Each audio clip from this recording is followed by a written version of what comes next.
good afternoon. For those of you who love football, and those of you who saw my playtest of the debut of CCD football, might be interested to know that the version 1 rulebook draft is available. So this just has all the charts that are currently I'm currently playtesting. These charts and rules are subject to change. The FAC cards will not be made available until I have 100% done with the playtest. But the rules are here, so it'll give you an idea of when I'm playtesting the game, how the game works and how it functions, how to create teams. There are those of you out there who can start creating teams. Those of you who want to rate historical teams will be able to do that with this rulebook. Again, the charts and the rules might see a change. So far, all the playtesting has been superb. There can be obviously some fine tuning and a key adjustments to the charts. The charts you'll see here, I'm going to walk you through it. Again, the fast action deck, for the most part, this morning I used a deck that I had pinned versus the pencil deck that I had been making modifiers to. However, already there's penalties have been added to the deck, and I've already changed terminology on the big play run, big play pass. So those cards will have to be changed. But my point is, until it is 100% done and I am fully satisfied with this game, I won't make the fast action cards available yet. So hang in there. All right, but let's take a look at this. It's called Jason Graham's CCD Football because I can't think of another name. So I thought, what the hell, I'll just call it Jason Graham's Cards, Charts, and Dice Football Game. This is my latest full simulator, and it is indeed a full simulator. It features penalties, injuries, tackle coverage matchups, etc. I've now playtested 2 games since finishing the game I finished this morning, and then I turned around and immediately played a second game with 2 of my other playtest teams. And I got to tell you right now, this might be the best full long-form football game I have ever created outside of Flash football, which of course will be Field General Football when Brian over at Clark and Addison publishes that, if he ever does. So let's hope he does. Let's hope we see Field General Football from Clark and Addison. I personally can't wait to buy that and play the hell out of my old football game. All right. So, again, I have no other name, and for now it'll be Jason Graham's CCD Football. You will need this rulebook, a single 6-sided die. Technically, you might want 2 for interceptions and stuff, but you can pick it up and roll it twice. Paper, pencils. Again, I need 2 teams, a way to track field position, so whether you game track or you use a field, either way. You'll need the custom FAC deck of cards, and of course they are not yet available to the public. We recommend CCD as a fictional football simulation. However, we provide basic rules for creating any football team roster of players in history, providing one has basic information. This book will create teams and players, fictional and historical, provide rules and charts for non-FAC play results, big plays, special teams. There is no way to play this game with dice. It'll never be a dice game. It will always be a fast action football engine. And provide rules of play. So, kind of a quick look. Again, this is a version 1 PDF, so people at least know what I'm doing and why I'm doing it and how this game is coming out. Each team in the game must have a full roster of starting players for offense, defense, and special team. Each fictional team and player is created with a single 6-sided die. Offensive players are rated from 0 to 2, 0 being backups, 1 being average pros, and 2 being all pros or Pro Bowl caliber players. Offense wants high numbers. Defensive players are rated from 0 to 2, 0 being an all pro or Pro Bowler, 1 being an average starter, and 2 being a backup caliber player. Defense wants lowest numbers. Special teams, players will be rated from 0 to 2, 0 being poor, 1 being average, and 2 being outstanding players. Special team wants the highest numbers. Okay, each team will have 12 offensive starters, 11 plus a scat back, 12 defensive starters, 11 plus a nickel back, and 5 special teams players, return man, punter, long snapper, placeholder, and place kicker. All non-starters in case of injury are 0 for offense, 2 for defense, and 0 for special teams. So anytime a player goes out with injury or you trade away a guy or whatever, whoever fills in for him is automatically the worst possible grade, be it offense or defense or special teams. Feel free to name all your players, right? That's entirely up to you. So creating offensive players is very simple. You roll a 1d6. A 1 or a 2, they're going to be a defensive player. If they're 3 through 5, they're going to be an average player. If you roll a 6, they're going to be a Pro Bowler or a top. There's going to be a top player at their position. You want to name and rate these 12 offensive positions in this order. So you're going to roll your quarterback first, your halfback, your fullback. You're going to roll all of these in order. You're not going to get to roll them up and then pick which one you want to be your quarterback. No, you're going to find out who your quarterback is, who your halfback is, who your left tackle is. So you don't get to manipulate data, right? This is part of the fun of creating your own teams, but also creating a league. You don't know what you're going to get. All backs, halfbacks, fullbacks, and scat backs must have both ratings, run and receiving. You roll twice. Create all players in the order of the roster sheet. Defensive player ratings, again, you roll. 1 is a deficient player, 2 to 4 is an average player, 5 and 6 is a Pro Bowler.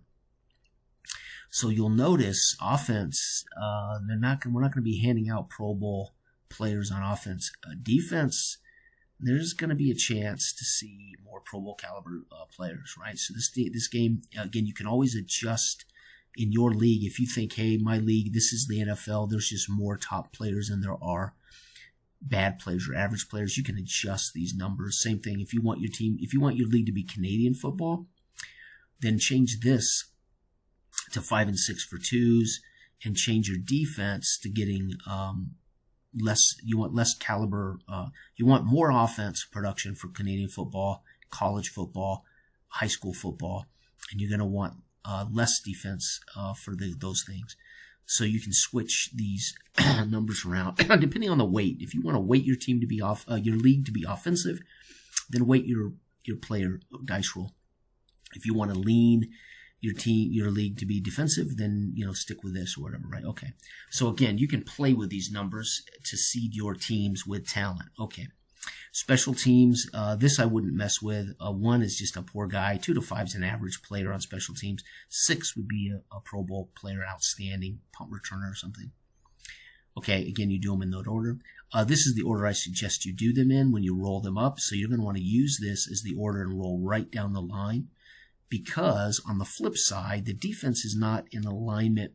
It's in alignment based on who matches up in man-to-man. So free safeties, because they're generally free of coverage, they're lined up across from the quarterback. Halfbacks are usually covered out of the backfield by the weak side backer. In this world of man-to-man coverage, we know this stuff can always be different in real life, but for the sake of this game, we're thinking pro set, 2 back sets, right? Okay. The fullback is generally covered by the middle linebacker. Left tackle is usually dealing with the right end. Left guard is dealing with the right defensive tackle.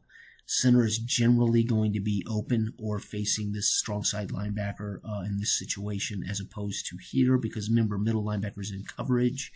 So again, the center is not going to go out in patterns. So strong side backer would be where the center would reach. Right guard is across from left defensive tackle. Right tackle is across from left end. Tight end is covered by strong safety. Split end is covered by weak side cornerback. Remember, generally in a traditional pro set right-handed strong side right offense, obviously we know there's such things as teams like the Raiders with Kenny Stabler were a strong left team. They lined their tight up generally on the left-hand side, and they were a strong left team, but not all the time. The point is, the weak side corner covers the split end. The strong side corner covers the flanker. And the scat back is dealt with a nickel. And again, your scat back could also be considered your slot receiver, right? Okay. You tally up the first number. Again, you ignore the second number for receivers, backs when you tally this. And this gives you an idea of how strong this group of 11 is. This group of 11 rates out 9, right? The defense rates out an 11. So this is a little worse than this. You really want your offense high. You want your defense low. However, having average defensive players all the way down the line is going to be an 11. So this isn't bad. This team doesn't even average out to a normal 11 starters, right? So there's some issues here for the Chicago Blizzard. However, they do have a all-pro quarterback, which is pretty sweet. Okay. Special teams, punter Rex Carlson, long snapper, their holder. This can also be your backup or triple quarterback, or you could make your punter your holder, right? Again, these things are kind of optional, but you need these players rated. Whether you make your punter also your backup, your holder, whatever, you need to rate them. So you could have Rex Carlton as a punter 1, but he could be a holder of 2, and the same guy's doing the job. It just depends on whether you want to stick to historical, kind of things or not. All right, and then you are going to have 1, 2, 3, 4, 5, 6 special teams players. Your return man is considered to do both kicking and punt return for the fictional, but you could certainly have kick returners, punt returners. And then I just suggest you name key backups in case there's injuries. Bill Bell would come off the bench as a 0. Greg Thorne as a third back, 0. Hank Turner as a third receiver, and my second tight end, 0. But you could have complete rosters if you want to. Just remember, if they're not starters, they're 0s, period. Or on defense, they're +2s if they're not starters. Okay.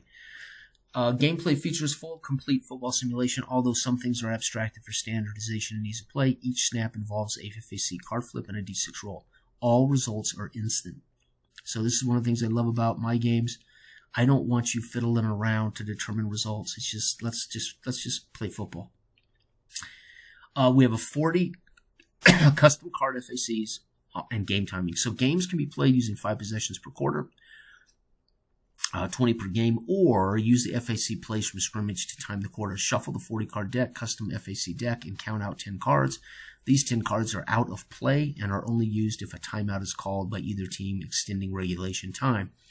If you use possession timing, you do not have to count out separate cards. You will shuffle the entire deck thoroughly every quarter and count out the new 10 cards if needed. Always shuffle all the cards and count out a different random 10 each quarter. During possession timing, if the cards run out, shuffle everything and finish the quarter, reshuffling all the cards for the next quarter of play. Game engine. CCD football uses player rating totals for special teams and big plays. And I'll talk about that. We'll outline all those. Player ratings are only used during these types of play results.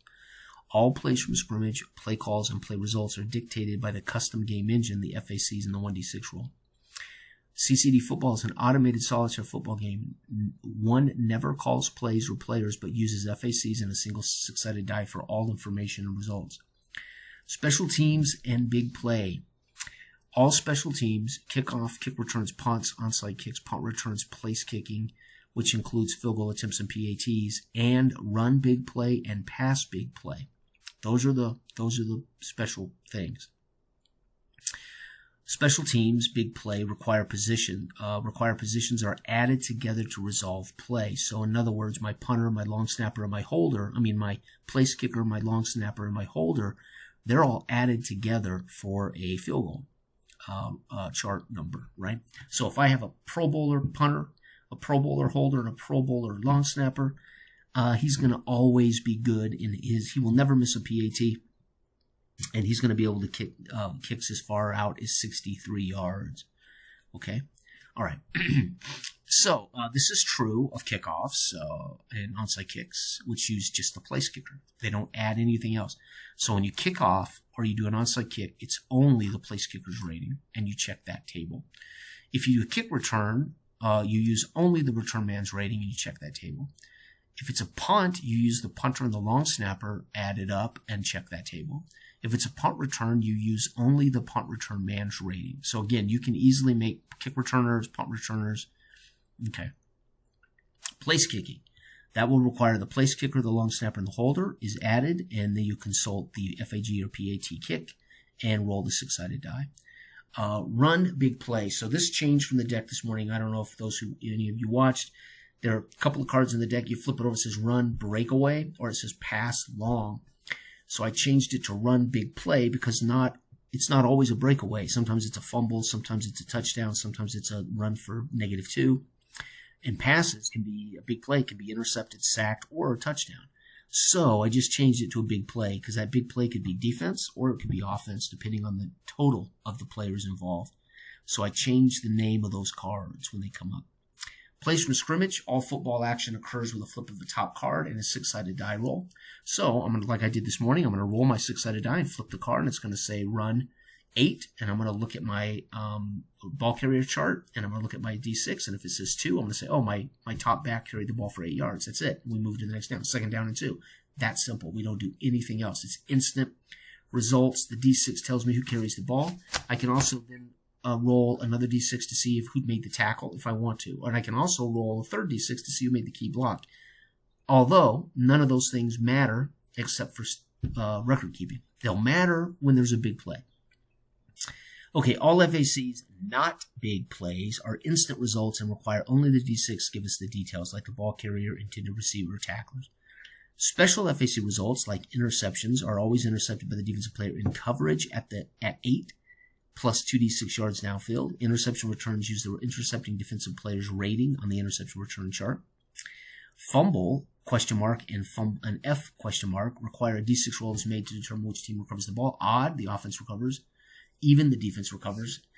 Any fumbles in the defense's end zone is ignored as an offensive touchdown result. Fumbles are always recovered at the spot of the fumble. No returns are featured in CCD football. I'm not determined to turn fumbles into that kind of play, but somebody could easily devise a fumble return chart. Sacks. Each sack in the FAC and charts indicates the yards lost on the sack. Very simple. You flip it. It's a sack loss of 7. That's it. If you want to find out who, you roll to see who made the tackle. Injuries. There are only 2 injury cards in the FAC. When these cards present themselves as a play result, determine which player is injured and for how long. All injured players are replaced by 0 offensive players or 2 defensive bench players until they return from injury. Backup players may also suffer injuries. Keep replacing players with 0 or 2 players, obviously appropriately. So yeah, I could have backup quarterbacks get hurt, etc. The guy coming in is still gonna be a 0, but you're gonna want to track that if you have a third string quarterback coming in for 2 touchdowns. Kind of fun. Penalties. There are only 2 penalty cards in the deck. When the penalty card presents itself on the snap of the ball, first flip, then we finish the play with another FAC flip and then determine the penalty with a card and its 1d6 results. So each penalty card has a 1d6, which tells you what the offense or defense did. Okay? Passes beyond the end zone. Any pass play result that would be caught out of the defense's end zone is incomplete. Pass big play is immune to this rule as a spectacular catch and run. So if I flip a 57-yard big play from the 2, it'd be a spectacular catch for a touchdown, like a one-handed catch or something. You don't punish them for having a big play pass touchdown, right? Each special chart is literal and has precedent over all other results. So when we kick the ball off, we look at the PK rating and a die 6 roll. So let's say my place kicker is a 1. I roll a 6. The ball is fielded at the 5-yard line. A D6 of 1 is a touchback. I didn't. I rolled a 6. So the ball is fielded by the opponent at their own 5. And then they return the ball. Their return man is a 2. He returns it out 22 yards to the 27. My D6, a second D6 roll on the kickoff is a 4. Nothing special. He just returns it from the 5 out to the 27. And they're going to have the ball first and 10 at their own 27. And we keep playing. Okay? Punts. When you're punting the ball, it's the punter and the long snapper, so we add them up. So my punter's a 1, my long snapper's a 1, that's 2. So we're going to look at 2, and I roll a 1d6. The ball is punted 42 yards. On a roll of 1, it's a fair catch, no return. Right? Should say no, it's not, but whatever. So remember, you're always going to roll a d6 with everything you do, and that's going to be quickly checked over here, right? Okay. Punt return, same thing. Return man, let's say he's a 2. He's going to get a 13-yard return unless I roll a 1. That's a fair catch. If I roll a 6, it's a touchdown. So a 2 punt returner / kick returner is a dangerous SOB. Okay. Interception return. This is the number of the person who picks it off. So let's say the middle linebacker is a Pro Bowler. He's a 0, and he intercepts a pass to the halfback or the fullback. The ball is returned. The ball is returned 20 plus 2d6 yards. So I would roll 2d6, I roll a 7, it would be returned back 27 yards. But if I get boxcars, a 32 would be a touchdown, it'd be a pick 6, right? Okay. A 2 can actually drop the interception. So if a 2 player picks off a pass, and that D6 is a 1, he could actually drop the ball and be an incomplete pass. So stone hands do happen. Defensive players generally play defense because they don't have great hands. Hate to say it, but it's true. There was a reason I was a defensive back, because I didn't have great hands. Right, okay. Field goal attempts, place kickers, long snappers, and holders, and a D6 result. So again, Pro Bowlers in all three would be a 6. On a 1 through 5, it's going to be good from as far out as 63 yards. So it's pretty easy to read. A 0 is going to only be able to kick a field goal at 27 or closer, and he's going to miss damn near everything. And 0, remember, that would mean all three of these guys have to be zeros. I mean, a horrible place kicker, horrible long snapper, and a horrible holder. The odds that you're going to have any team ever who's zeros, don't worry about it. You're like, oh, that's way too low. Well, that's because the odds that you're going to have 3 players add up to 0. It's going to be rare. You're probably going to have a 3 on average, which means you're going to make 67% of your kicks from 44 or closer, right? Okay. Place kicking, a 0 will fail on a 1 or 2. So again, you need a place kicker, long snapper, and holder that up to 0. It's going to be basically a team from the 20s or 30s that are maybe all bad, or you might have injuries that hit, there's no way for long snappers and holders to get hurt unless they happen to be, your long snapper happens to be your starting center. If your holder happens to be your quarterback, they could get hurt. That could lead to these things, right? So the odds that you're going to roll up all these guys as zeros, hey, fictional league, that could all happen. But a 1, 2, or 3, only a 1 fails, a 4, 5, or 6 are all good, right? Automatic, I should say. All right, the big play run. So in the deck of cards, when you flip the big play run, you add up the ball carrier, the key blocker, and the tackler involved. So the die 6 will tell you who the ball carrier is. Then you're going to have to roll again for your key blocker, and you're going to have to roll again for your tackler. So the tackler and the key blocker are separate D6 checks. So I get a big play run. My ball carrier is a 2. I roll the key blocker as a 0, and my tackler's 2. That's 4. That would be a 36-yard run for my big play back. Okay. Pass big play, same thing. We add my quarterback to my intended receiver versus coverage. They all add up. There is no subtracting. There's no negative integers. You add everything up. That's why you don't want pluses on defense. So my +2 quarterback is Chicago. My intended receiver is a 1. That's 3. The coverage I'm facing is a 0. That's 3. 3 would be a 37-yard bomb to whoever that IR. That D6 dictates my intended receiver and his coverage unless I'm in zone. And I'll talk about zone in a special rule here in a second. Okay, so again, 0, 0, 0 would be intercepted. It's going to be rare. You're going to see zeros across the board, right? But a backup quarterback's a 0. You could be thrown to a fullback who's a 0, and they're against a all-pro middle linebacker. It's going to get picked off, right? It's going to be Dick Butkus dropping into coverage and picking off some idiot at quarterback trying to throw the ball underneath to a fullback, right? Okay. Big plays should most of the time big plays should feature an offensive big play, but really incompetent teams are going to suffer. That's the gist of the big plays. Okay. All right, legend. This just breaks down what a QB is, a BC is, and I'm just giving you what those mean. Okay, and they all add up to a positive integer. You should never have a negative number in the formulas. Okay. Plays from scrimmage: ball carrier, intended receiver, key blocker, tackle charts. When you flip an FAC, you roll a 1d6. That's going to tell you if it's a run on the card, you're looking at that first d6 as your ball carrier. If it's a pass on the card, you're looking to see who the intended receiver is. The intended receiver, if in normal man-to-man, will automatically know who's in coverage. Ball carrier, you won't know who's making the tackle. You'll have to roll a second number. Okay? But again, the only time you need to roll key blocker is on a big run play. The only time you have to roll a tackler is on a big run play or an injury. Okay? So these dice, you don't necessarily have to roll for everything unless you just want to track who's making blocks and who's making tackles. However, you will have to roll them on big plays, right? And you do need to have that first D6 tell you who's getting the ball. Okay? All right. Intended receiver, same thing. The first D6 roll on a pass, whether you like it or not, this is who the target is. This is who's in coverage, base coverage, man-to-man coverage right here. Okay? However, before a game, teams can announce that they're playing zone. And what that does is it puts all your coverage men at 2, which is horrible. But in zone, all of your tacklers become zeros. So zone is an really effective way of shutting down great running teams because you're facing the ball. So zone players are watching the ball. They can see the ball. So zone players are going to be able to react very quickly to runs. However, they're going to be leaving open zones, right? It's easier to complete passes against zone coverage. You cannot change this call until halftime. So if you choose to put a defensive team in zone, they're stuck in it until halftime. Okay? If not, everything uses man-to-man coverage right here. Injuries. When the injury card pops up, we roll a D6. We should have the D6 already rolled, right? So an injury call, we have the play call.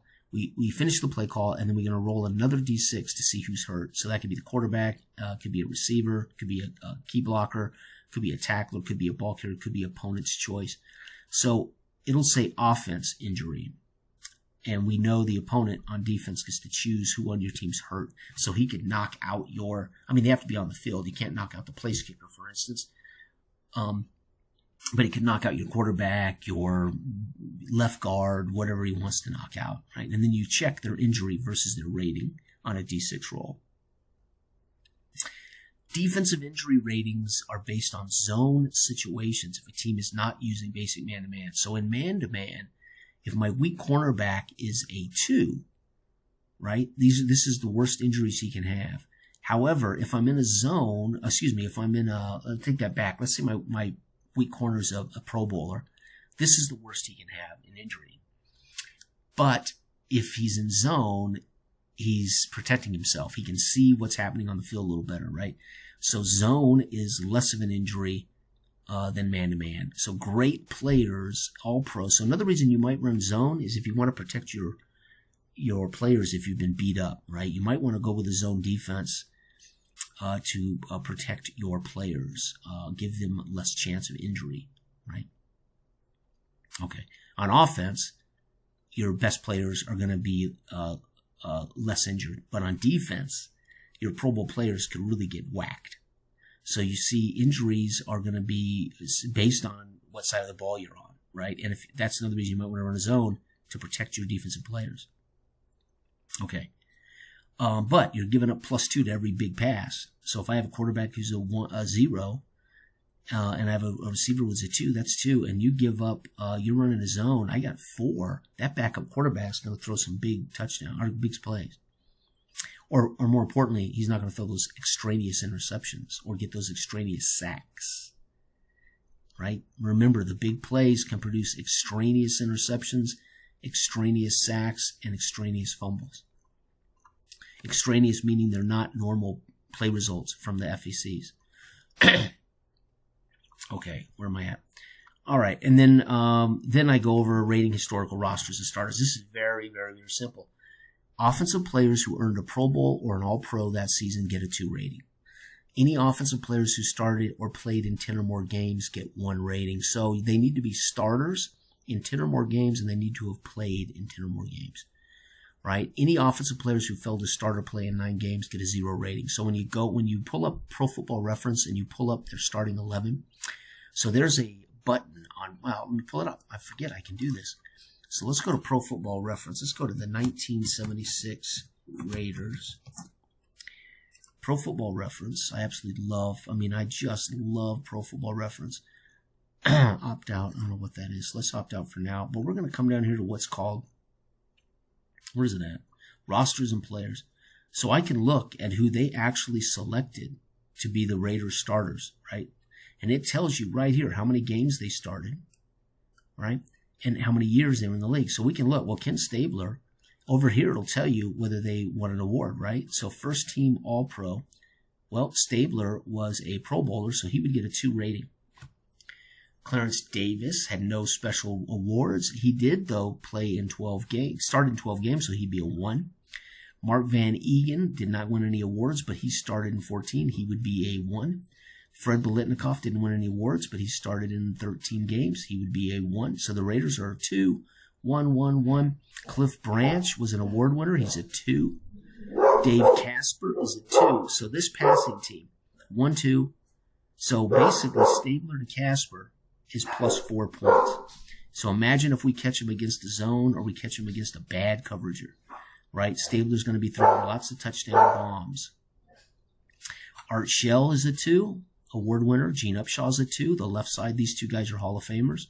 Dave Dalby had brilliant, but not a award winner here. He's a 1, but he was in 14 games. So the Raiders are not going to have a 0 on their starting offense, right? And their defense, Matuzak's actually going to be a 0 because he did not get 9 games. Dave Rowe, the rest of them are going to be up. Villapiano will be a Pro Bowler. He's a 2 or 0. And then we're going to have, so Matuzak would be a 2, 1, 1, 0, 1, 1, 1. And then we had no other, but we're going to be 1s all the way down the board except for our star Villapiano. So that's how easily we can rate this roster.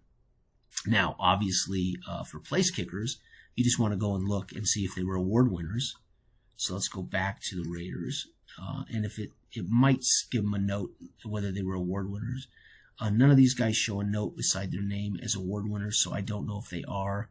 So I would put them in as 1s, right? If they had touchdowns, I'd probably give them a 2. So if Nick Colsey had 2 touchdowns, I'd probably make him a 2 because he could return touchdowns, right? Or if they were award winners, he made it to the Pro Bowl as a kick returner or whatever, I would make him a 2, right? But if not, they started, you can see the games that are in, right? So he'd be a 1. So my kick returner would be a 1, my punt returner, or my kick returner would be a 1, and my punt returner would be a 1 naturally. There are no touchdowns. Kicking, again, if they have they may say, oh, here we go, all pro. So Ray Guy is a 2. And again, you're not going to probably know who the long snapper was. So in the book, we say if you don't, and there's a professional football team, you give them a 1. So anyone you don't have data on, just give them a 1 as an average professional starter.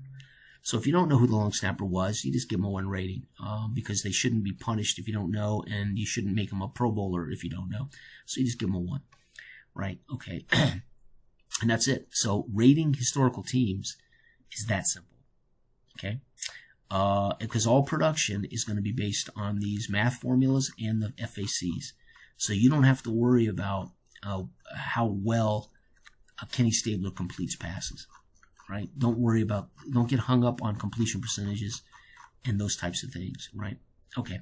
Everybody have a wonderful day. This is available. I will put a link to this right here. So you can come into Candlelight Games and you can grab Jason's the PDF for version 1. And again, it is subject to change. The rules may change. The charts may change. The FACs, of course, don't worry about it. They won't be published until they are completely finished. And in my opinion, they really are. I just want to play test a few more games. So, all right, everybody, have a wonderful, wonderful weekend. Bye-bye.